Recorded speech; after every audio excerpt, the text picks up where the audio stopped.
It's difficult to overstate the popularity of Junji Ito. Speaking for myself, at least, he is my favourite horror writer, he is my favourite mangaka, he's my favourite a lot of things. In fact, at the time of recording, I am currently reading my way through Smashed, a short story collection of his, which so far doesn't hold a candle to what's found in Shiver, my favourite Ito collection. But that's not what I'm here to talk about. I also just recently read Censor.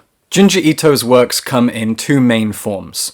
Short stories, which are then collected into pretty hardbacks, usually translated by Jocelyne Allen, who does just such a fantastic job every single time, and long-form manga books, and he's written quite a few of those as well, and Censor is the newest one at the time of recording, available in English, and it is the most Lovecraftian thing he has ever done, in my opinion. A lot of what Junji Ito does is Lovecraftian. He explores eldritch horror in new and exciting ways, putting his own twist on them. And he's done it with his long-form manga and his short stories. And Censor is just pure Lovecraft. If you don't know what Lovecraftian horror is or how it's defined, it's cosmic horror. That's the other phrase we use for it. It is the idea of horror that is unknowable, something that is beyond human capacity to understand and get to grips with. But cosmic horror, eldritch horror, Lovecraftian horror also has a series of themes to it, Lovecraft's racism aside. The themes of eldritch horror include unknowable gods that are bigger and greater and more terrifying than anything we could imagine, but it also usually involves some strange adventure unfolding. Sometimes there is a protagonist who doesn't know what's going on, they are our eyes and ears into this strange world, and there is often a cult. There is usually some sort of religion, cult, ceremony, tradition. Maybe there's an ancient town or village that's cut off from society, or just a group of nutjobs in a forest praying to one of these strange gods with a name that you can't pronounce. That is the cosmic Lovecraftian horror, and it is all here in Censor. Censor begins with a woman called Kyoko Byakuya. I often look forward to any afterwords or forewords that Junji Ito himself writes for his stories because he really gives you some fantastic insight into his characters, the worlds he creates, big or small, and the way that he puts his narratives together. And at the back of Censor, you get an afterword where he talks about the character of Kyoko Byakuya and how he's often heard other writers talk about characters that seem to have a life of their own and get away from the writer.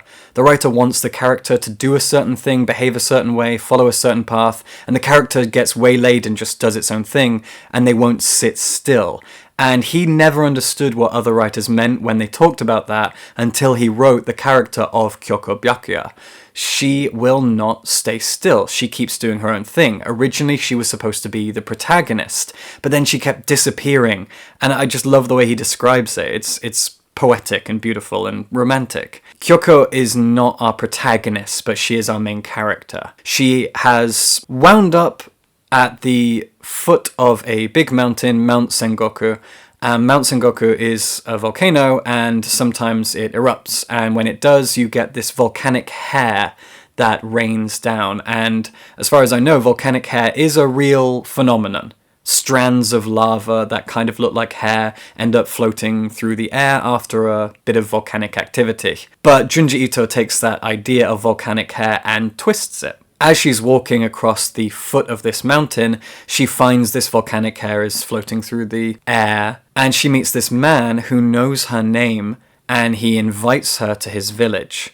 She goes to the village, and the roofs are covered in this volcanic hair. They look like thatched roofs, and the hair is described as being golden and shimmering, and it looks more like human hair than volcanic hair.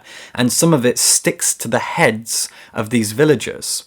And with the hair that's sort of sticking out of their heads, they can telepathically talk to one another, and they can even understand things about the world, the universe, time that we cannot understand. They are in communication with the universe itself, sort of like an antenna that is linked to the farthest reaches of space. And it's trippy and it's strange. You find out in this first chapter that this particular village was also a place where a Christian missionary from Portugal, I think, was hiding out. Now, this is a real thing that happened about 500 years ago in Japan. Christians came to Japan.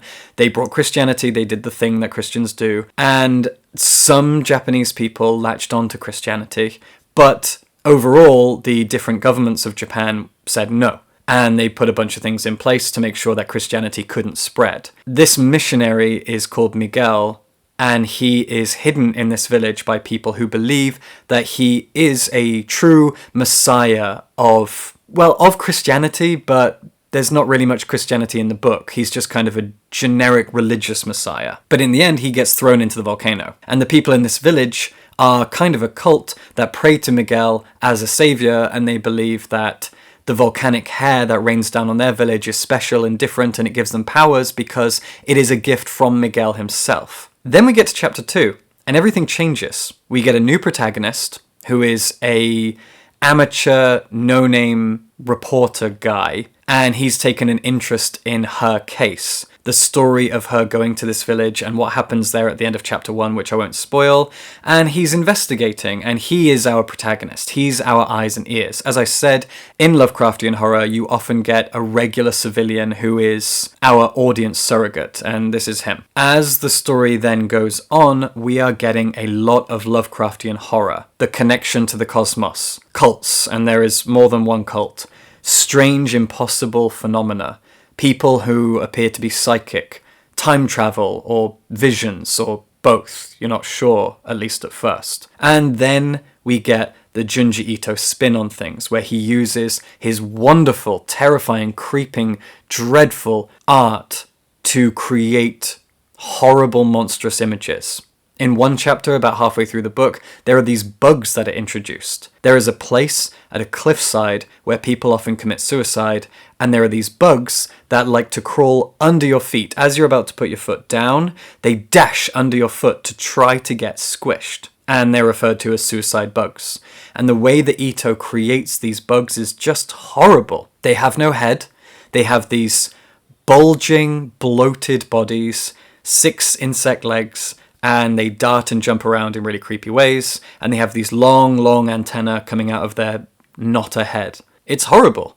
They are really grotesque, and what happens to them is even more grotesque. But the really nasty, gory, horrible horror that you see in some Ito short stories isn't really here. Occasionally, there are moments where you really get a shock or just a moment of terror where you kind of jolt, you turn a page, and there is just a double page spread of something horrible waiting to greet you. And I love those moments, but they are very rare. This is Lovecraftian. It is about making you feel small and overwhelmed and daunted and alone and afraid. That's what's going on here. I keep calling it Lovecraftian because it really truly is. This is Junji Ito doing his best impression of H.P. Lovecraft. And it works tremendously well. The cult is horrifying. The supernatural, psychic, time-travel elements are used so well as to make you feel small, insignificant, confused, overwhelmed, claustrophobic. All of these things are implemented brilliantly. And then the little creepy elements like people who've been disfigured, the bugs that I mentioned, and even maybe things like ghosts and the faces of gods, all these things that are distorted and only kind of whispered about or vaguely alluded to, these things still are drawn in Junji Ito's manner of drawing, which is always outstanding. I think what makes his art so wonderful is the fact that Junji Ito is so good at drawing faces, he's so good at manipulating shadow. He brilliantly has white and black communicating with one another so perfectly in his panels. His facial expressions really are second to none.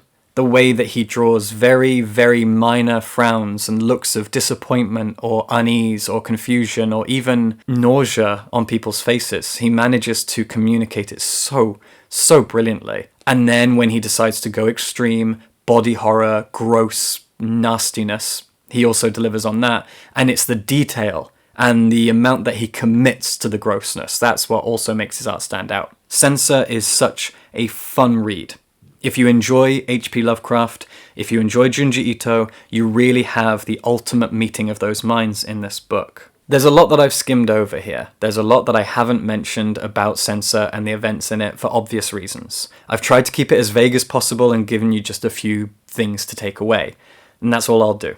But this is probably now my favourite long-form Junji Ito book. Most of my favourite things that he's done have been a select few short stories, most of which are found in Shiver. I'm hoping that Smashed at least gives me a few. But in terms of his long-form books that go on for chapters and chapters, this is my new favourite. As a big fan of the stories of H.P. Lovecraft, racism aside, and a colossal Junji Ito fan, this gave me everything I wanted. It feels like a greatest hits of Junji Ito's work, of his style, and of his Lovecraftian influences. If you haven't read Censor, go out and get it and enjoy. It's beautiful, it's weird, it's wonderful. Subscribe for books.